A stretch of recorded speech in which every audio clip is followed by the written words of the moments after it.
Actor and musician Martin Kemp makes his feature directorial debut with a remake of the notorious 1976 video nasty Expose. Kemp, together with producer Jonathan Sothcott, have formed Black and Blue Films, and we caught up with both of them prior to the film's release.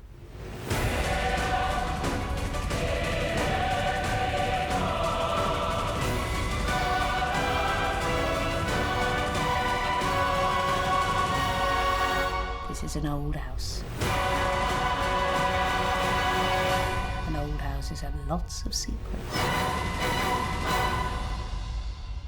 We met a long time ago, 4 or 5 years ago, when I was interested in remaking a film called The House on Straw Hill with Martin playing the lead in it as an actor. And for whatever reason, the money fell through. The script wasn't very good. It didn't happen. But we sort of became quite friendly and talked about stuff and decided to start a film company. Yeah, I mean, I think what we both saw from that script was there was a possibility, there was a seed in there, that something that was right.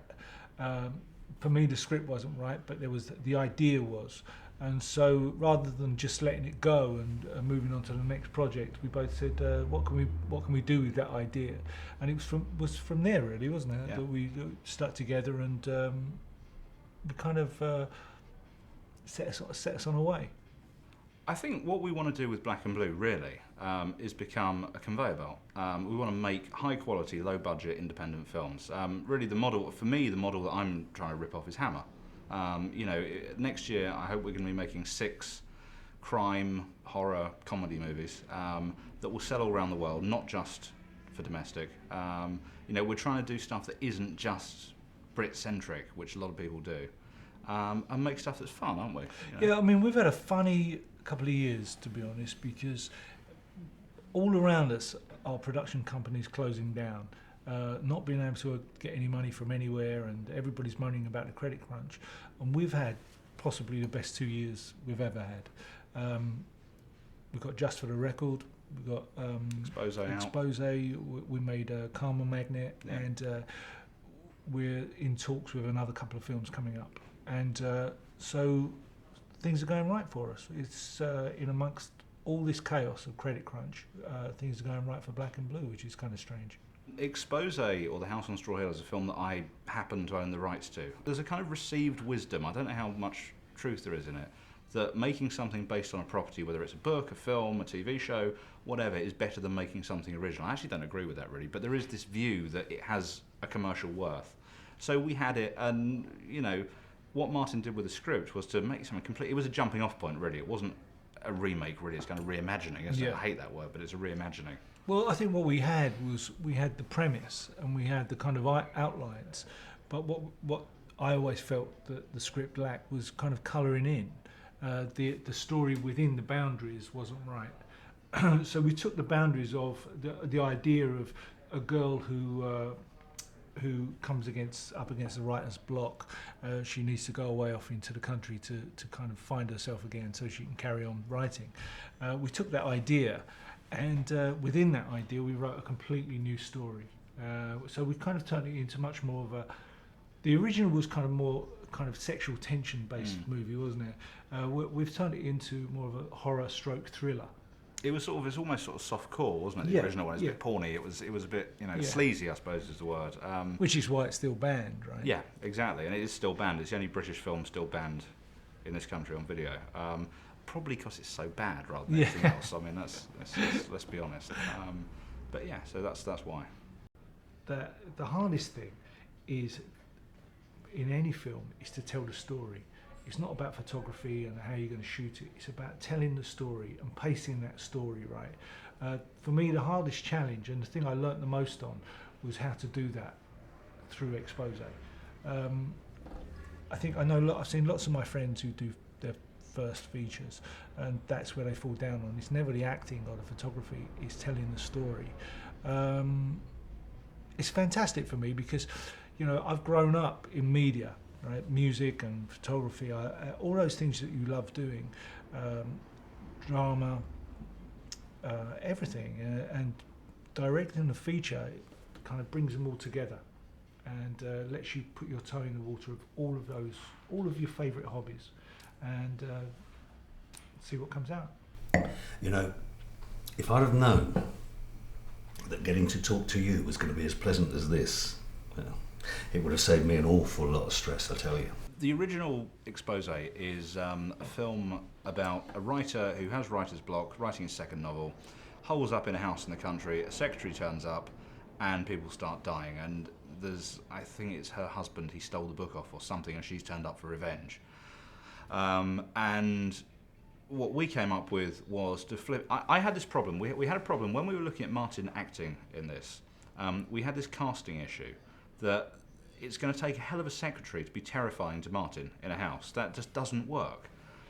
So we came up with this idea of having a girl instead. A girl in peril is much more interesting. It's a much better horror movie kind of motif anyway.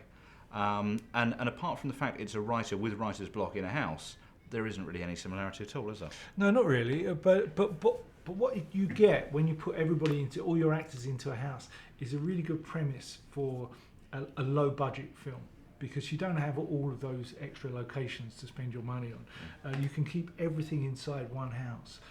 So it's obviously it lent itself. We saw it as a possibility to remake. And when Martin wrote it, he did something really, really clever that sounds really obvious, but he wrote it low budget. And when you're an actor and you've been in so many movies, you know what costs money, don't you? And that was you wrote it so we could shoot it fast and cheap, which so many writers in this country don't do. You know, they have no concept of cost, and every time you move the camera, that costs money and takes time. But this was really, really tight, and it was great. What on earth do you think you're doing? Oh, nothing. I just thought I'd help tidy it up a bit for you. Look at it. Oh, there's pages of it. You never do this again. Never. Is that clear? Perfectly. Jane March is a fantastic actress. I mean, you know, she's had this big Hollywood career. She's done The Lover, which was really controversial. She did the Bruce Willis movie Colour of Night. She's got this whole kind of aura, this sexiness. You know, she used to be called the Sinner from Pinner. The Sinner from Pinner, yeah. And she's got this whole kind of sexiness built in, which radiates on the screen. Some people, you know, work in real life, and other people work in two dimensions when they're up on the screen. And Jane's one of those. She smoulders, doesn't she, on screen? And she's really scary in the film. Colin Salmon's a fantastic actor. I mean, you know, he's done all these big Hollywood movies like Resident Evil and Aliens vs Predator and The Bonds and all that kind of stuff. And he's fantastic. He's so tall and he's got that amazing voice, and he just gives gravity to everything, doesn't he? Absolutely. He's got this great tone to his voice. Just try to relax. Tell me about something nice. Tell me about your summer holidays in Bidfield House. Billy Murray has been a friend of ours for, what was it, 3 years ago we met him? Sure. We've known him for a while, and he and I were spending a lot of time together and talking about lots of different stuff, and it kind of seems silly not to have him in the company, really, because he's a very, very credible exec producer. But he's very passionate as well. He loves it. Film, isn't he loves films. He the same as Jonathan and I, you know, our whole relationship is based on the passion for film. And to meet someone like Bill, he was like, obviously the third partner. Yeah, he was the missing piece of the puzzle, wasn't he? And he's so driven, and he gets on it, and you know, he's done Rise of the Foot Soldier, sold 500,000 DVDs, Doghouse is out there doing, you know, he's been doing so much stuff. So it's just great to have him on board, isn't it? And in the film, Billy was fantastic. You know, it's one of those things. I'm really lucky to have two really good actors as partners, and sometimes you can slip them into bits and pieces, and he was really good in the film, wasn't he? Bill was fantastic, yeah. This is an old house, and old houses have lots of secrets. I think when you have someone like Linda Hayden in a remake, it gives it a certain credibility, because obviously she was a star of the old one, and it feels like a bit of validation, doesn't it? It was our one nod to the past, really, wasn't it? Having Linda in. It was a nod to the old film, you know. And she was good in her role. She came and she did the job. She's professional, you know. I mean, it wasn't easy for her. There were times when she spent a couple of days laying on the floor in a pool of blood with a hammer attached to her eye. It's pretty tough going, even for you know, a young kid. That's tough going. But she did a fantastic job for us. Just for the Record, which was our second feature, we wrapped a couple of months ago, is a spoof of the film industry, and you know, we've been around so many bad experiences in films that we know all the horror stories, because it's tough. You know, it is tough making low budget independent films. It's full of ego, avarice, deceit, all these things. And whenever people in the film industry get together, they talk about horror stories, don't they? We all talk about all the awful experiences that we've had. Yeah, I mean, I tell you what, you know, from my music background, the film that everybody lives by and has now become almost the Bible to the touring world is Spinal Tap, and they made such a good job of that. We thought there's got to be one made for low budget features. So we got together this script, which is, you know, bits of it are true, bits of it are based on things that have happened to other people. You know, the writer, the director, we all kind of put stories into it. And we got this cast together, which was pretty terrific, because people love spoofing themselves. People love sending themselves up. So we got Sean Pertwee, we got Rick Mayall, we got Victoria Silverstead. Everyone came and did a bit. Danny Dyer came and did a bit. There's this really bad rumour going around that he played me in it, which isn't true at all.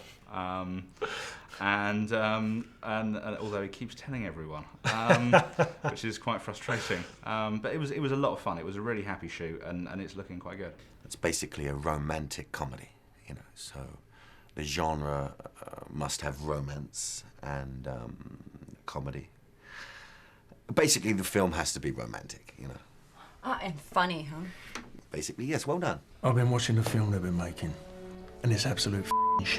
You know, you pay peanuts, you're going to get a few monkeys, so you have to kind of swallow it, don't we? Excuse me, Mike. Anyone can direct a film.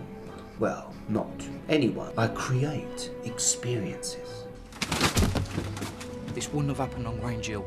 Can we get a first aider? What's happening? Oh, Jesus Christ, I've made a right mess of his a**hole. I expect flowers in my dressing room. Harlan really knows how to motivate people. On to the next bar! Harlan called me up and asked me down at the film set to check out the Chi. What's she doing wearing pyjamas? I was horrified. The Chi was all over the gaff. I think, you know, the key is genre, you know. What's the style of the film? Is it a western? Is it a horror, comedy, porn? You know. It's got no story. It makes no sense. And it's the same thing all the time.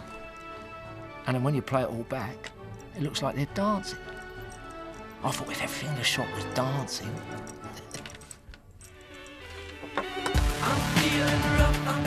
Get digital. Running about my life. To me, it was a load of old shit. Spurt, spurt, spurt. A Harlem Noble experience is a sure fight. Don't be jealous just because you're still a virgin. It'll happen for you one day. And just keep her away from me, You're John 5. Yeah, I was taught by the sensei T-Fal. I've got a black cock.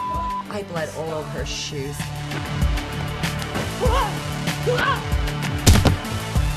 So, what exactly does an executive producer do?